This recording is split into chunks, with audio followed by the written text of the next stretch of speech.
Bonjour et bienvenue à tous dans ce nouveau vidéocast. Aujourd'hui, on repasse de l'autre côté de l'Atlantique.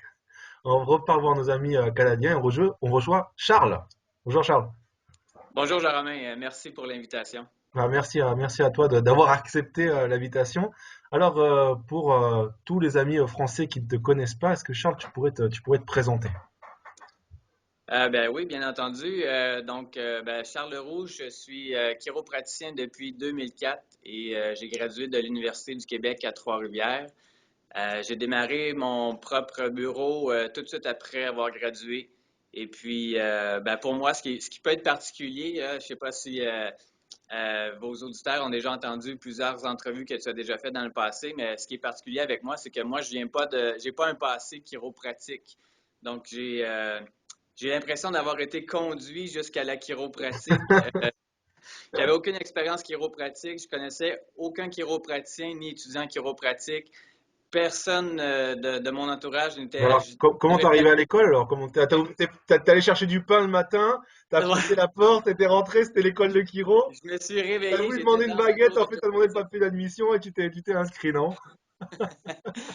Non, ben en fait, je me dirigeais vers la physiothérapie ou la médecine sportive. Je n'étais pas trop certain à ce moment-là, juste avant l'université. Et puis, dans un de mes cours d'éducation physique, un de mes professeurs, mentionnait ses étudiants qui allaient voir un chiropraticien tous les mois pour prendre soin de sa santé. Puis, je trouvais donc ça logique.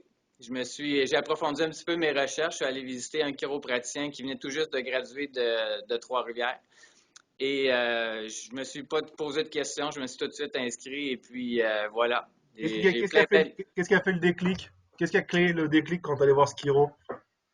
Ben, en fait, j'ai trouvé que ça avait l'air intéressant, puis ça concordait vraiment avec mes valeurs de santé. J'étais plus ou moins, j'avais plus une tendance vers les soins de santé naturels. Déjà, je voulais pas nécessairement me diriger vers une profession où on prônait la médication, la chirurgie comme première ligne de traitement ou de soins. Et puis, en fait, j'ai vraiment découvert la chiropratique en plein milieu de ma formation en chiropratique. J'avais pas l'impression que je savais vraiment ce que c'était jusqu'au jour où j'ai assisté à un séminaire par cœur pour la première fois. Je crois que c'était en 2002. C'était le 50e anniversaire des séminaires par cœur et on était un bon groupe d'étudiants à Las Vegas. On a eu beaucoup de Ouais. plaisir.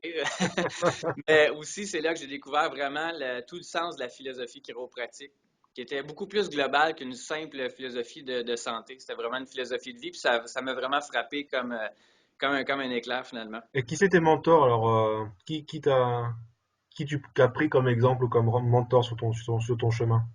Ben, un des premiers séminaires chiropratiques que j'ai assisté lorsque j'étais étudiant en première année, le conférencier invité était Gilles Lamarche, que je crois que vous avez eu comme Ouais, bah, c'est lui qui m'a en recommandé. entrevue Il dernièrement. m'a dit interview Charles. C'est bon, je ne l'ai D'accord, pas payé pour qu'il dise ça. d'accord. Donc, en fait, c'est ça. Gilles a vraiment un style de présentation qui est unique. Puis, en plus, ce qui était intéressant, c'est qu'il s'exprimait en français. Et mon anglais à ce moment-là n'était pas tout à fait à point. Et puis, ça a été vraiment mon premier mentor chiropratique. Ensuite, quelques années plus tard, j'ai eu la chance d'assister à un séminaire MLS par Arnaud Burnier. Puis, en fait, ce qui est intéressant, c'est qu'à la fin de ce séminaire-là, qui est un séminaire à la base de pratique de son art, de technique, si on veut, j'étais tellement ému. C'est comme si je savais à ce moment-là que j'étais à la bonne place, que je faisais la bonne chose en étant chiropraticien. Puis Arnaud a été mon mentor et l'est encore aujourd'hui, tout comme Gilles, depuis ces années-là, depuis presque 10-15 ans maintenant. Et d'ailleurs, J'ai suivi un peu le parcours d'Arnaud. En fait, j'ai vraiment voulu aller chercher toute l'information qu'il pouvait nous transmettre. Puis encore aujourd'hui, Gilles et Arnaud sont deux bons amis. d'ailleurs, c'est toi qui gères les séminaires MLS au Canada.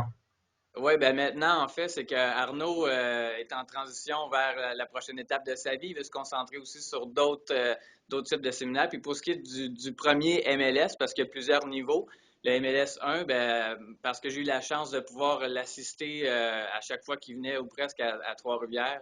Et ben, c'est tout un honneur qui m'a fait en me demandant si je voulais prendre le relève. Donc, la transition suit son cours et puis très prochainement, ben, c'est moi qui serai en charge de pouvoir transmettre les connaissances d'Arnaud et puis d'amener un peu ma touche personnelle à MLS. Eh ben, on va commencer maintenant. Alors, on va pas faire un séminaire de MLS, mais est-ce que tu pourrais nous donner, aux jeunes étudiants qui nous regardent, trois idées importantes que vous développez durant ces séminaires? Ben, l'idée de Et qui base, pourraient, et attention, une autre contrainte, c'est qu'ils peuvent les mettre, les appliquer en cabinet directement demain ou aujourd'hui. d'accord. Ben, en fait, pour moi, peu importe le séminaire ou peu importe la vision de la chiropratique, c'est qu'il faut déjà se mettre dans la tête que en étant chiropraticien, ce n'est pas qu'une simple profession, mais c'est aussi c'est un engagement personnel. Le plus important, c'est d'être en intégrité avec les enseignements ou les connaissances qu'on veut partager. Parce qu'en fait, si on n'est pas soi-même un modèle de santé, comment aller chercher la crédibilité auprès de notre clientèle ou auprès des gens qui vont venir nous chercher? Donc, est-ce que vous vous faites ajuster vous-même en chiropratique? Comment est-ce que vous prenez soin de votre santé? Comment est-ce que vous la communiquez? Comment est-ce que vous la vivez? C'est d'être vraiment en intégrité, premièrement. Je crois que c'est la chose la plus importante. La deuxième chose, c'est de pratiquer à tous les jours. En fait, la chiropratique, c'est pas seulement des connaissances qu'on veut partager puis montrer qu'on en connaît plus que les autres. C'est de peaufiner son art, c'est d'approfondir ses lectures, approfondir ses recherches. Donc, en fait, en étant chiropraticien, on doit être aussi constamment un étudiant de la vie. Parce que, en fait, le jour où on croit qu'on a atteint notre plein potentiel, ben, c'est à ce moment-là qu'on commence à décroître parce que tout le monde autour de nous évolue. Et puis, à ce moment-là, si on ne peaufine pas nos connaissances ou si on ne se tient pas tout le moins à jour avec les dernières façons de communiquer ou les plus récentes recherches, ben, je crois que on commence déjà à perdre. Et puis, ben, je parlais de l'art aussi. C'est comme un professionnel, c'est comme un joueur de football professionnel ou un tennis player. S'il ne pratique pas à tous les jours, ou s'il n'essaie pas de développer une façon de toujours innover ou d'avoir l'intention d'être le meilleur dans son domaine, pas pour écraser la compétition, mais pour être la meilleure version de soi-même, ben là aussi, je pense que c'est un autre aspect Donc, super toi, important. comment tu fais pour développer ton art? Est-ce que tu pourrais nous donner un petit exercice qu'on peut faire en cabinet et qui nous permet de développer notre art, justement? Ben, en fait, c'est une très bonne question. Je me rappelle quand j'étais étudiant, on était Je pose pratiquement toujours des bonnes questions, sauf quand elles sont mauvaises. OK. Je vais essayer d'avoir des réponses qui sont à la hauteur de tes questions. Alors. En Attention, c'est les fait, barres très très hautes. je dirais, j'essaie de me mettre un peu à me rappeler au moment où j'étais étudiant, je pense qu'on était vraiment obsédé par le fait d'être rapide, d'aller chercher une vitesse, qu'on voulait pratiquer notre vitesse. Puis un de mes amis qui était étudiant, mais à une année supérieure, il m'a dit quelque chose que je me rappelle encore aujourd'hui, c'est la vitesse, tu l'as déjà en dedans de toi. Tout ce que tu as à faire, c'est de la laisser s'exprimer. Donc, je ne crois pas qu'il y ait un exercice précis, mais plutôt un état d'être, un état d'esprit où on peut se sentir complètement présent, complètement en paix et complètement aligné avec notre intention de faire. Et puis, c'est à ce moment-là que nos ajustements chiropratiques sont les plus puissants et les plus efficaces. Donc, est-ce qu'il y a un exercice? On peut faire une série de... Oui, c'est sûr qu'il faut être en bonne condition physique, il faut faire ces drills, ces exercices pour stimuler la musculature qui est associée avec les ajustements chiropratiques. Mais je ne crois pas pouvoir servir vos auditeurs en donnant seulement un ou deux exercices. Je pense que le plus important, c'est de travailler sur son état d'esprit et sa présence au moment où on doit faire l'ajustement, puis Et même avant, en fait. comment tu travailles sur ton état d'esprit, toi, au quotidien? Ben, j'ai une routine le matin. En fait, je me lève quand même assez tôt. Ouais, parce que là, il La faut dire raison, on est dimanche, on va le dire, il est dimanche et il est 9 heures du matin au Canada. OK, Euh, pour moi, ça fait déjà un bon 4 heures que je suis debout. Et puis, la raison, Pour les Espagnols, c'est la ouais, faute. c'est complètement. Ouais, Mais en fait, Mais moi, j'étais debout quand il était 4 heures chez toi, hein, je tiens à le dire. ah, OK, bon, OK. Je te donne ça, je te donne ça. En fait, la raison pour laquelle je me lève tôt, c'est surtout parce que c'est un moment où tout le monde dort, donc je suis tranquille. Je fais de la méditation, je fais de la lecture, je fais une petite routine d'exercice aussi. Et puis, je visualise mes buts, ma vision et puis mon intention pour la journée. Ça, tous les jours, tous les jours, tous les jours. Oui, oui, exact. Et Ce que je peux ça t'a suggérer apporté beaucoup?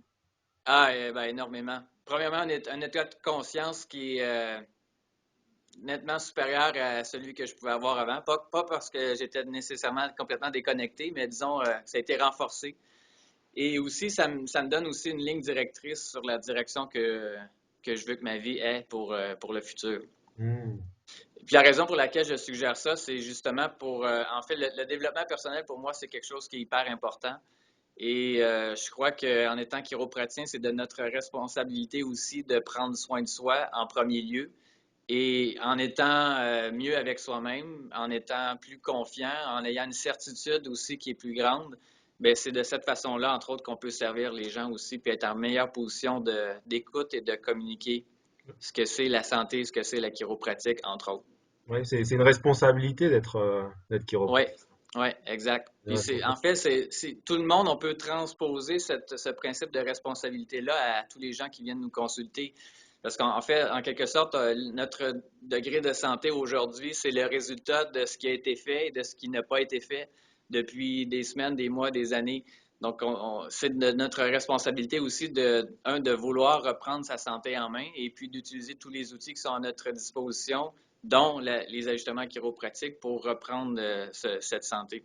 Qu'est-ce que ça te fait, toi, quand on réduit la chiropratie à une technique pour quitter la douleur musculo-squelettique? Pour moi, ça me fait friser les oreilles, tu vois.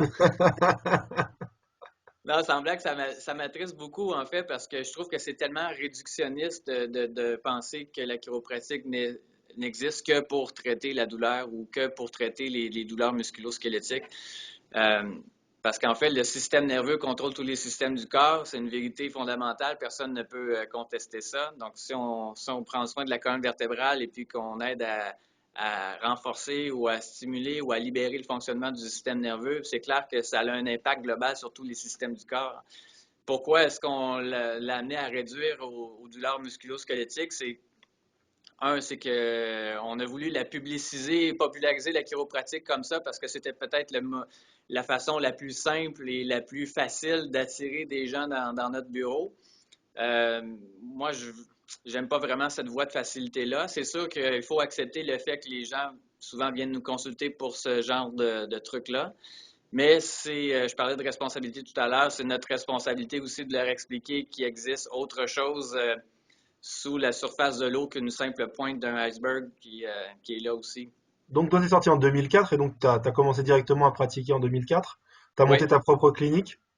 oui, tout à Et donc, fait. justement, quand t'as monté ta propre clinique, quel message tu voulais faire passer vis-à-vis de la chiropratie? Comment tu l'as fait passer aux gens? À la base, je pense que j'ai eu un parcours qui a évolué un petit peu, dans le sens où j'ai voulu appliquer vraiment plus que ce qu'on nous enseignait à l'école, c'est-à-dire prendre des radiographies sur chaque personne, faire un bon examen avec un bon diagnostic et essayer de convaincre les gens que la chiropratique pouvait soulager maux de dos, maux de cou, maux de tête, céphalée, tendinite, etc.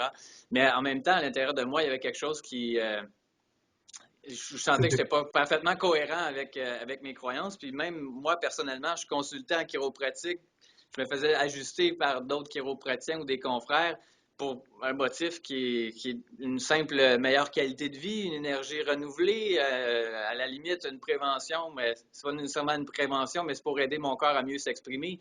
Et de plus en plus, je me suis mis à expliquer la chiropratique de cette façon-là, tout en honorant la raison pour laquelle les gens venaient nous consulter, mais aussi de leur expliquer que la douleur, c'est un signal, puis c'est souvent la dernière chose qui apparaît dans le processus d'accumulation quand le corps est incapable de s'adapter ou qui est épuisé d'essayer de s'adapter, il envoie le signal. Donc, quand la douleur s'en va, c'est souvent la première chose qui part également. Donc, il y a un travail de renforcement, de prévention.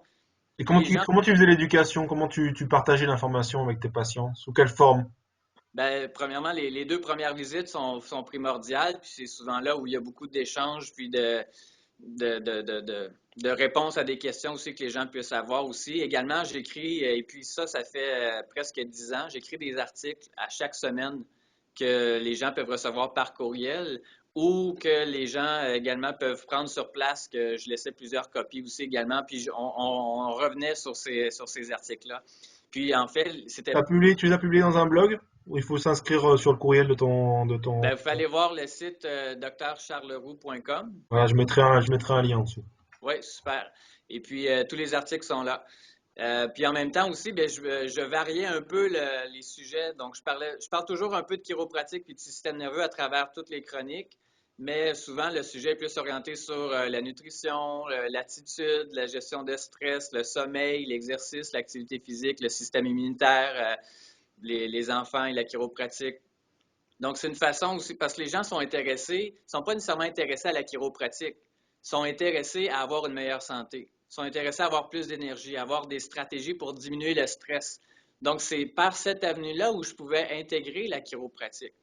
Parce que il faut garder en tête que si on essaie de marteler la chiropratique, la chiropratique, la chiropratique, ben, en tout cas, je ne sais pas comment est la situation de la chiropratique en Europe nécessairement, mais je sais qu'ici, au Québec ou en Amérique du Nord, il y a peut-être 5 à 10 de la population qui consulte et ou qui recherchent activement un chiropraticien, alors qu'on sait très bien que 100% des gens Ont pourraient besoin d'un bénéficier chien. d'avoir des soins chiropratiques.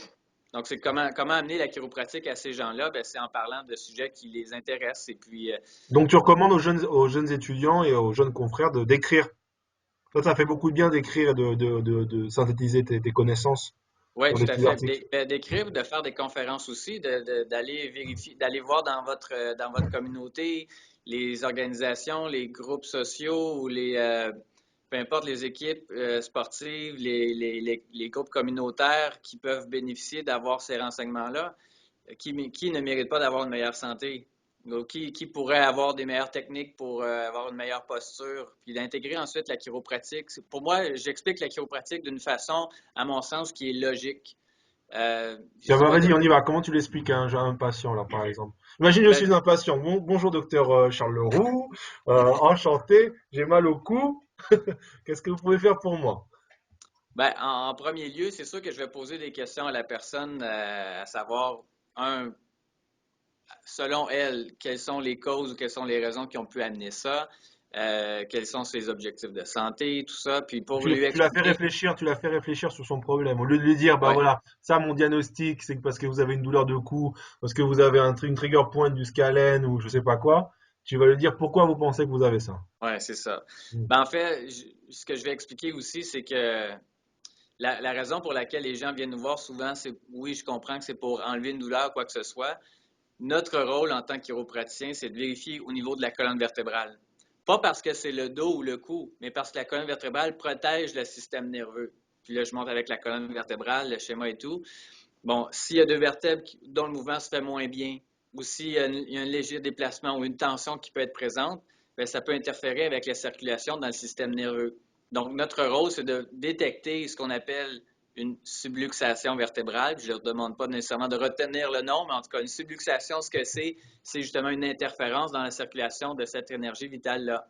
Donc, si on libère le système nerveux, qu'on améliore la connectivité avec les muscles, et par le fait même avec les organes et les autres systèmes, on va aider le corps à ce qu'il puisse se rebalancer ou reprendre au moins un point d'équilibre. Alors, dès la première séance, tu leur mets déjà dans énergie vitale, subluxation, Oui. sans peur, sans avoir peur qu'ils te rejettent et qu'ils te disent, oh mon Dieu, je suis rentré dans un groupe religieux.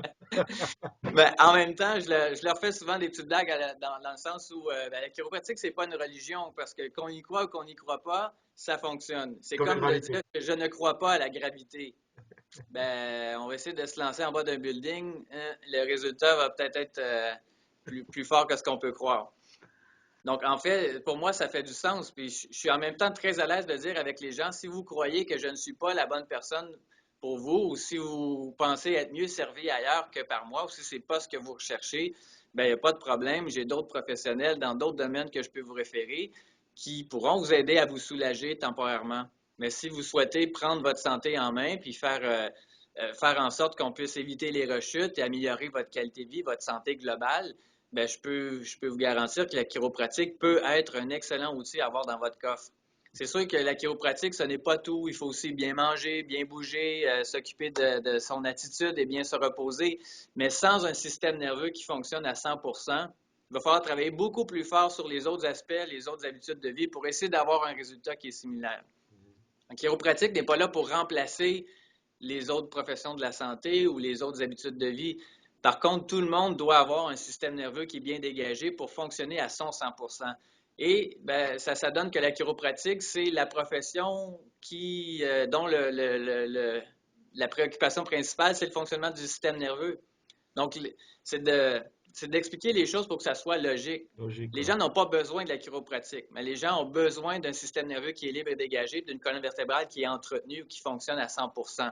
Et ben, la chiropratique, ça donne que c'est la seule profession qui s'occupe vraiment du système nerveux comme elle s'en occupe. Mais il faut avoir cette intention-là et cette philosophie-là aussi. Et quand tu ajustes justement, quelle est ton intention quand tu poses les mains sur une personne? Tu travailles en salle fermée, en salle ouverte?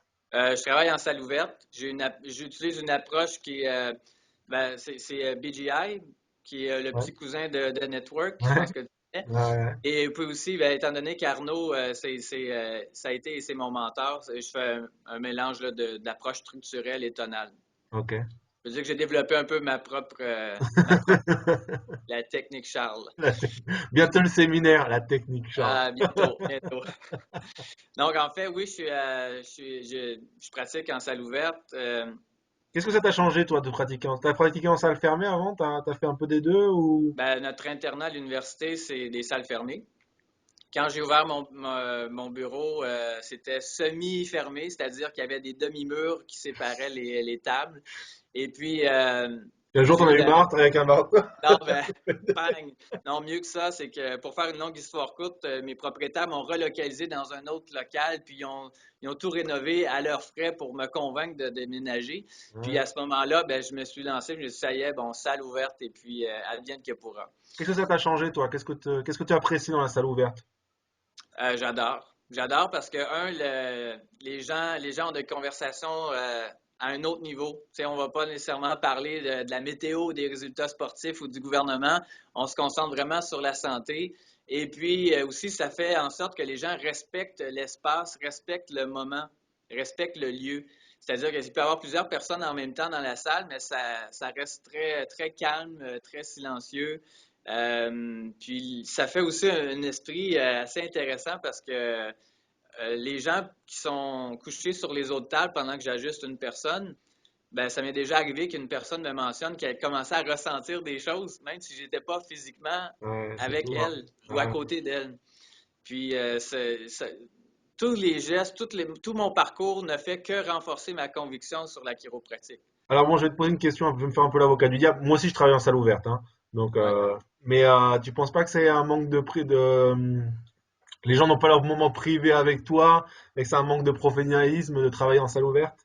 Non, pas du tout, parce qu'en fait, je laisse toujours l'option. Ben, c'est sûr que les évaluations, les premières consultations se font en salle fermée. Donc tout ce qui est Et d'ordre puis, privé, tout ce qui est oui, prendre c'est ça. l'anamnèse, etc., c'est en salle ça. ouverte. Quand je fais mes réévaluations aussi, c'est en salle fermée. On a l'occasion de discuter souvent un peu plus longtemps, évidemment. Et puis, s'il y a des gens qui ne sont pas à l'aise avec le concept de salle ouverte, d'air ouverte, ben, je leur suggère de planifier leur rendez-vous là où il n'y a pas d'autres rendez-vous de planifier, ce qui est quand même assez rare. Ou À sinon, 3 heures du matin. non, c'est ça, quand je suis pas là. Non, ben en fait, sinon on planifie plus de temps qu'à l'habitude pour un rendez-vous et puis on va discuter en toute discrétion dans le bureau où on fait l'ajustement à ce moment-là. Donc les options sont là puis ça fonctionne très très bien. J'ai pas eu, en fait, je peux pas dire que j'ai eu une personne qui s'est plaint du concept d'air ouverte. Parce qu'il y a aussi l'option d'aller en salle fermée, puis je prends le temps vraiment avec chaque personne, ça reste très respectueux. Je crois que si les étudiants ou les chiropraticiens ont un certain blocage par rapport à ce concept-là, c'est un blocage qui vient d'eux-mêmes et non pas qui vient des autres.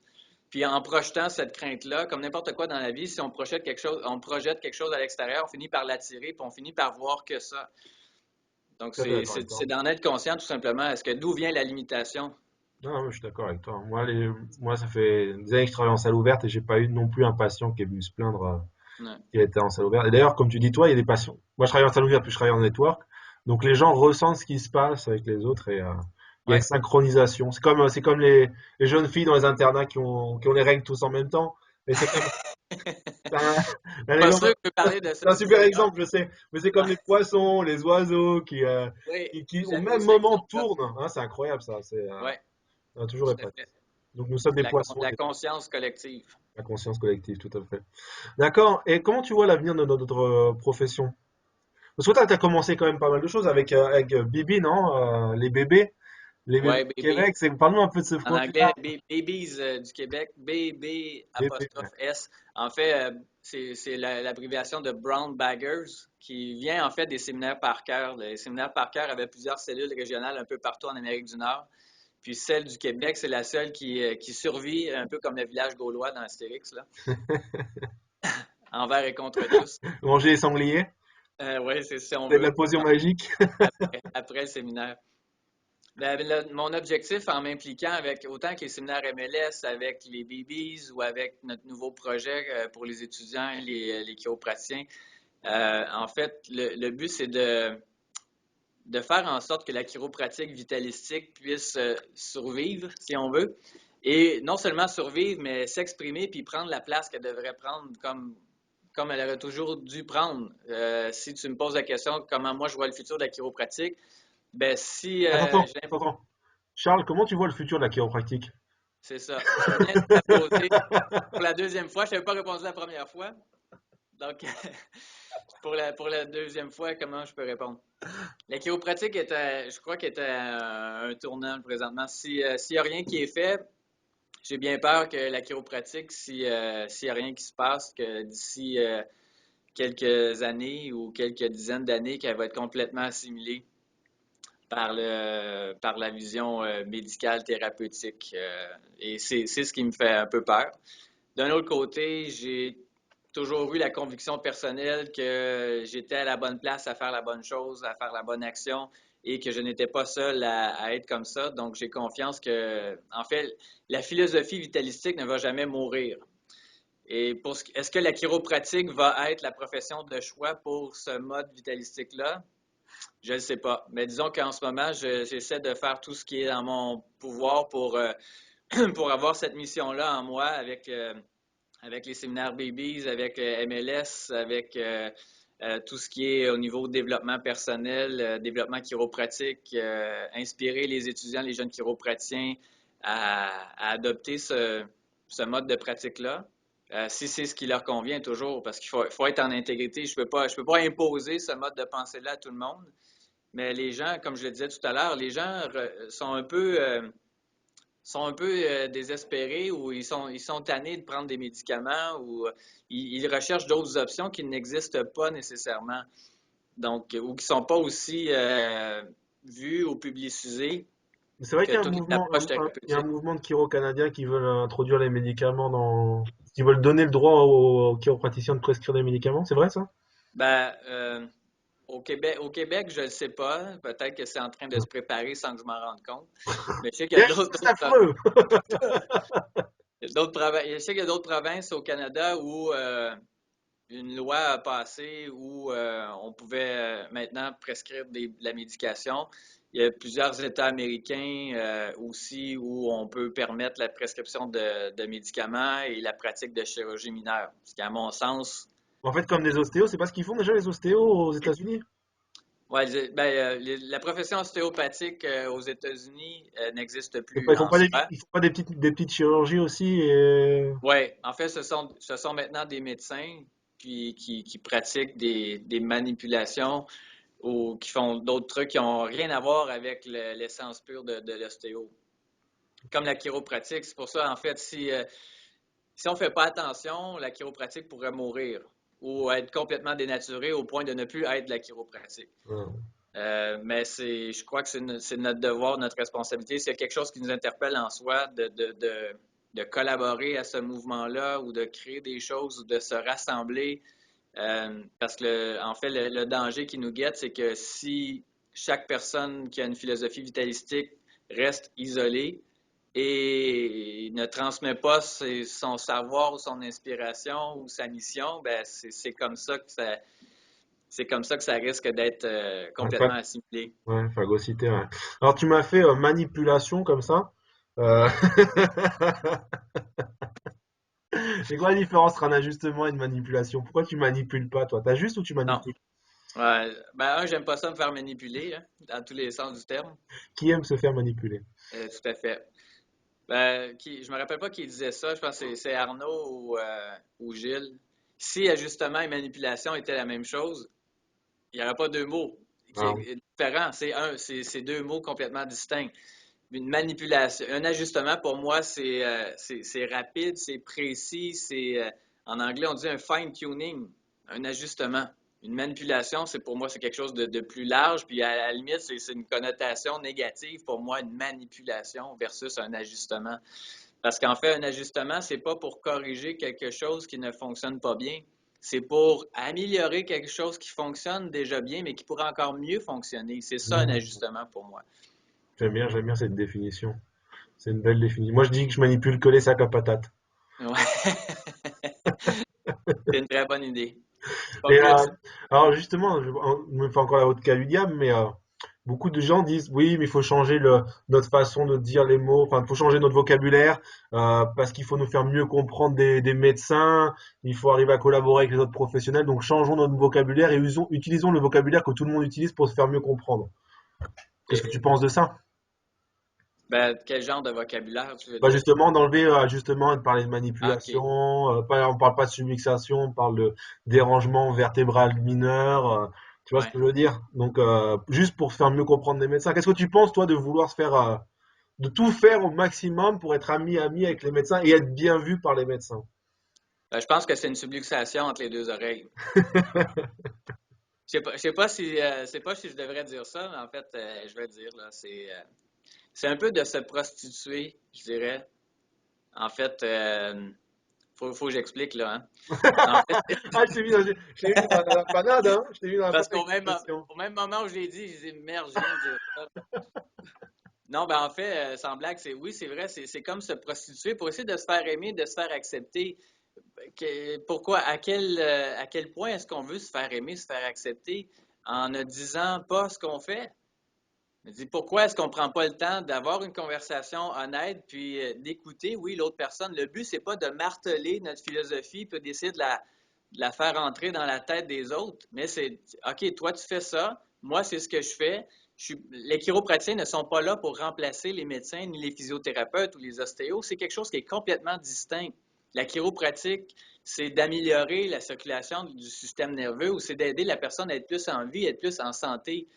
Donc, c'est un peu comme si les centres de conditionnement physique voulaient absolument parler de perte de poids et que de perte de poids et que de perte de poids parce que c'est plus facile d'attirer les gens qui font de l'embonpoint à faire de l'exercice, alors que le principe de l'exercice est complètement autre. C'est général, c'est l'activité physique, c'est la meilleure circulation, c'est la sécrétion de dopamine dans notre corps finalement. Donc, si j'ai une conversation avec un médecin, lui est là pour traiter les symptômes ou aider les gens qui sont dans des situations d'urgence où là, la vie et la mort se côtoient, j'ai pas d'affaire avec un médecin.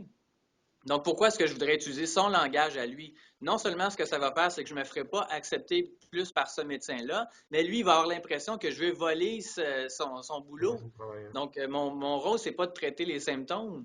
T'as des Donc, oui, médecins je toi dans peux. ta patientèle? Pardon? Des médecins? J'ai pas de médecin présentement, mais j'ai plusieurs infirmières, j'ai plusieurs personnes dans toutes sortes de domaines de la santé. Et puis, eux sont parfaitement en harmonie. Puis, en fait, j'ai pas de médecin présentement dans les gens, parmi les gens qui viennent me côtoyer, mais j'ai des médecins qui me réfèrent, qui me disent, ah oui, tu sais, va voir Charles, c'est super. Puis, la personne ne va pas arrêter d'aller voir son médecin parce qu'elle va voir son chiropraticien. Bien sûr, c'est deux choses Et là où quand je parlais de prostitution tout à l'heure, c'est d'essayer de faire en sorte que si j'ai le même langage qu'un médecin, ça va seulement créer plus de confusion dans la tête des gens, dans la population. Donc, après ça, comment distinguer la chiropratique? Si les gens sont incapables de faire la différence entre un chiropraticien, un physiothérapeute, un ostéopathe ou un médecin, ben, je pense qu'il faut d'abord regarder à l'intérieur de soi puis se dire, ben, peut-être parce que j'ai pas osé dire les vraies choses ou j'ai pas osé dire ce que bien. c'est vraiment la chiropratique pour moi.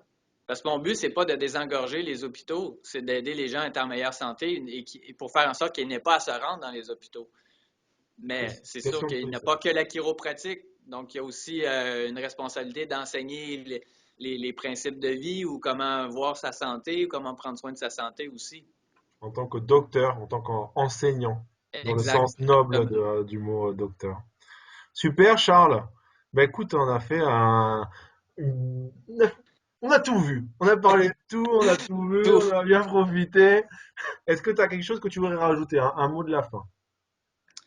Ben, pour moi, c'est un honneur de pouvoir partager ce que j'ai fait. Ça a été une belle rencontre avec toi, Jean-Romain, puis je te remercie beaucoup. Ah oui, S'il y a un conseil que je peux donner en terminant, puis je crois que je bien l'ai sûr. déjà dit, c'est de ne jamais cesser de vouloir apprendre. Ouais, je suis Et d'accord. puis, de pas, peu importe la technique, peu importe votre philosophie par rapport à la santé, ben, développer votre ouverture face à l'approche vitalistique si ce n'est pas déjà fait. Et puis, si c'est déjà fait, ben, intégrer la chiropratique à une philosophie de vie qui est globale. La chiropratique, ce n'est pas une philosophie qui est unique. Pour moi, elle fait partie d'une philosophie de vie dont on respecte la nature, où on est en pleine conscience avec ce qui est présent. Puis pour moi, de cette façon-là, ben, il n'y a rien de plus logique avec la chiropratique. Dernière question, est-ce que tu as 3 livres que tu pourrais nous recommander? 3 livres que tu es en train de lire ou que tu as lus que tu recommandes aux jeunes étudiants? Des livres Non, chiropratiques oui, ou... peu importe. Peu importe. 3 livres, à part pas des romans de fiction, hein, des livres de santé ou des Non, livres. non, c'est ça. Ben, mon livre préféré, ça pourrait peut-être en surprendre quelques-uns, c'est un livre qui a été écrit par Neil Donald Walsh qui s'appelle Conversation avec Dieu. Ok, ah oui, oui. C'est pas un livre chiropratique et ce n'est surtout pas un livre religieux non plus. C'est ce qui me réconcilie avec la spiritualité aussi, puis ce qui m'a fait voir que, pour compléter un peu ce que je disais tout à l'heure, que la chiropratique, c'est une philosophie, en fait, c'est une branche d'une philosophie globale qui est la philosophie de la vie. Aussi Deepak Chopra, que j'adore, un Ouais, livre qui s'appelle La voix du magicien, ok. qui parle d'intelligence innée, qui parle de conscience aussi, de tout ce qui se passe à l'intérieur de notre corps. Et puis, ben, le troisième, c'est pas un, mais c'est un regroupement de livres, c'est les Green Books, tout simplement. Ça montre à quel point Didi Palmer et BJ étaient en avance sur leur temps. Et puis, même encore aujourd'hui, leurs concepts peuvent être très, très, très d'actualité. Vous pouvez en prendre un comme ça, puis seulement l'ouvrir à tout hasard, puis lire, puis il y a toujours quelque chose qui va connecter avec vous. C'est vrai, c'est vrai, c'est vrai. Charles, merci beaucoup. Bon Merci, dimanche. Est-ce Robin. qu'il fait -15 chez vous là, tu m'as dit? -15, c'est presque l'été. Tu vas sortir en short, non? Ah oui, je vais aller me En baigner dans short, la en baie. débardeur? Ouais. Bon, en tout cas, merci d'avoir pris le temps de partager avec nous ton savoir, ton amour, ton énergie ce matin. Et puis, Super. Si je peux faire quoi que ce soit pour toi ou pour les gens qui vous écoutent, et eh ben puis voilà, on laissera ton site rappelez. internet pour qu'ils puissent t'écrire des messages, pour qu'ils puissent aller lire un petit peu les articles que tu publies. Et puis peut-être ça peut les inspirer pour eux-mêmes écrire des articles et puis les distribuer à leurs patients ou pouvoir communiquer à leurs patients. Merveilleux. Charles, Bye. merci beaucoup. Ciao.